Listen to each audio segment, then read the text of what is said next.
into our Pac-12 Prime Picks, which currently sit at 3-3 on the year, 0-3 first week. That was when you were here. Hopefully we have a little bit more success. Just get one on the board at least. But last week, a perfect 3-0 with Oregon State covering there at the end, thanks to their last-second touchdown against Fresno State. But two of the games we've talked about in this one are making it into my three favorite picks. And let's start first though with your Utes. They are at home against San Diego State.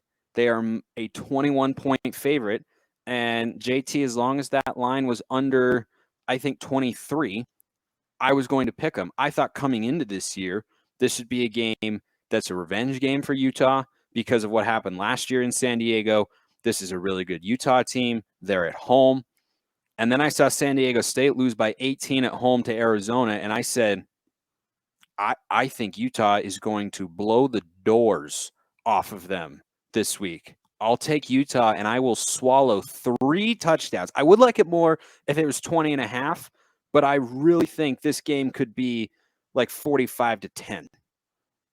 I feel the exact same way. I mean, I've talked with some of the players this week about it, and you can tell look, they beat Southern Utah, but you can tell this team is by nowhere means satisfied or anything, and they are 100% motivated and still, I mean, you have 17 returning players. So those guys were there last year and remember that loss, obviously still motivated by the Florida game as well. So they are ready to go. I mean, they are excited to go in there and just put their foot down once again. I mean, the 2s and 3s played the entire second half pretty much of last week's game. And I think Utah's goal now I'm not expecting it to be the same score, obviously, that lopsided by the time halftime hits that we're going to be already over 21. But I do think by the time the fourth quarter rolls around, I expect the 2s to be in because I do think this Utah team, especially Cam Rising, who has been up and down this season when I think a lot of people were throwing him in as like an underrated Heisman buzz guy. He's just had some moments where he hasn't been able to deliver in the biggest moments, the interception, of course, being the key one. Got off to a slow start against Southern Utah as well. So I think this Cam Rising's motivated. This Utah team is motivated. They're ready to go. It's in Rice-Eccles. The fans remember what happened last season.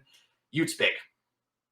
Yeah, I'm taking the Utes to cover 21. Let's go now to the game we started with talking about here on today's show. That's USC against Fresno State. I've said all week, JT, to everybody who I've been talking to, fans or guests or anybody else, that if this stays under 2 touchdowns, I'm taking the Trojans here. I think this is going to be in like the 45 to 20, maybe 27 range.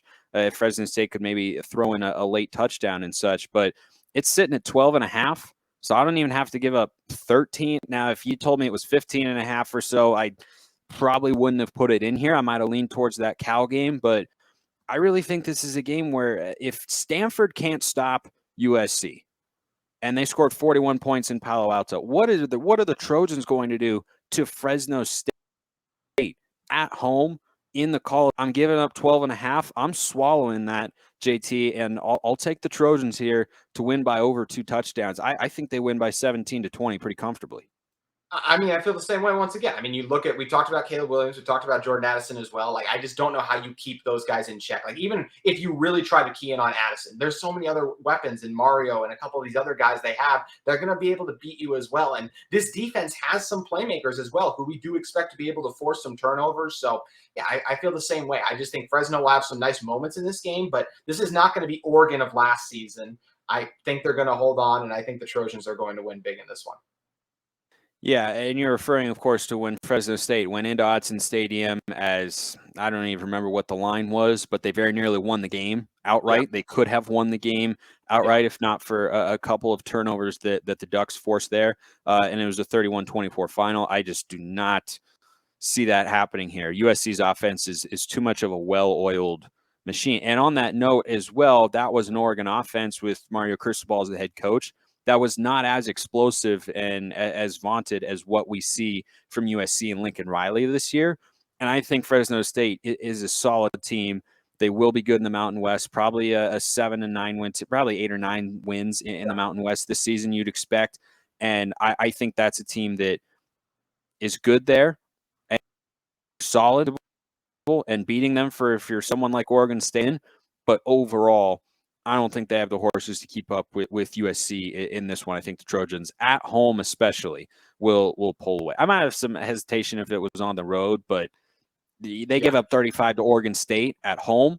Yeah, I got to imagine USC is going to put up 40 here. Last one here as we wrap up the show and head into week 3. The other game we start off talking about, Michigan State, Washington. I imagine, JT, you're going to be on the same side as me here. I am really surprised, and I'm always hesitant. When I see a line like this, Washington minus 3.5 against number 11 Michigan State, I say, man, that's putting a lot of faith in a Huskies team that hasn't shown it against a Power 5 opponent yet with this team and this coach. Maybe they are capable of that. But I just can't, in good faith, look at it and go, okay, I'll trust Vegas entirely here, even though that's often what happens, right? You look, you go, oh, that line is ridiculous. I'm definitely taking this side, and then the other side plays itself out because Vegas knows. So I think Vegas knows this is going to be a closer game than some people may have thought, myself included, coming into this year. But the fact that I'm getting 3.5, right, with a little hook there for Michigan State, I think the Spartans are winning this game outright, so I'm, of course, going to take them plus 3.5.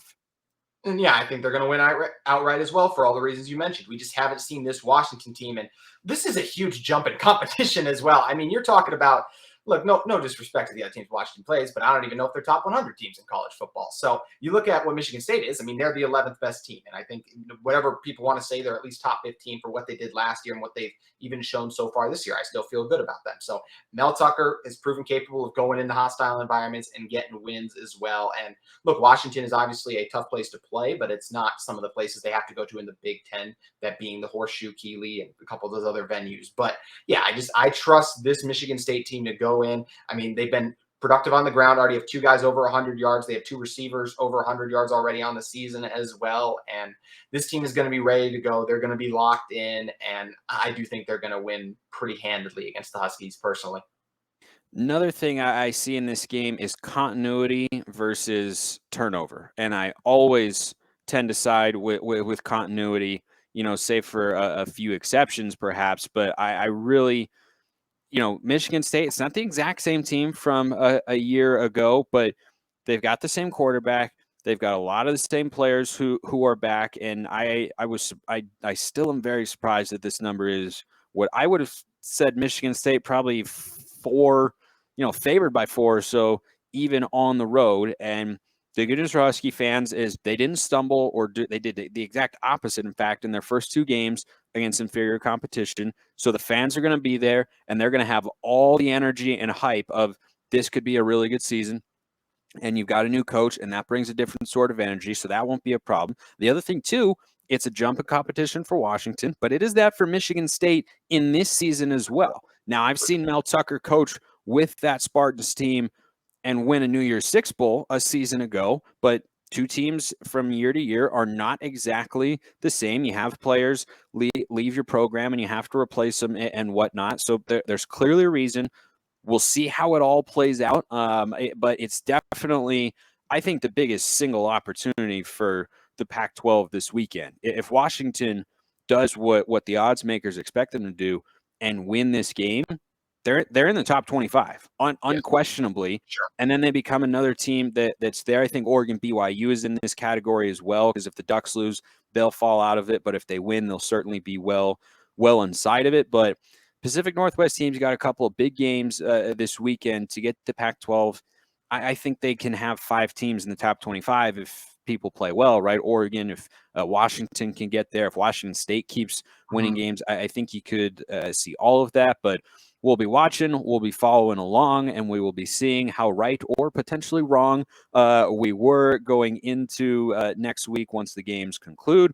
JT Wistrcill, host of Locked On Utes on YouTube and wherever you listen to your podcasts. Great to have you on as always, my man. And let's hope that our Pac-12 Prime Picks have a little bit more luck than they did the last time you and I came on. But good to talk to you as always. Good to talk to you, my friend. Thank you.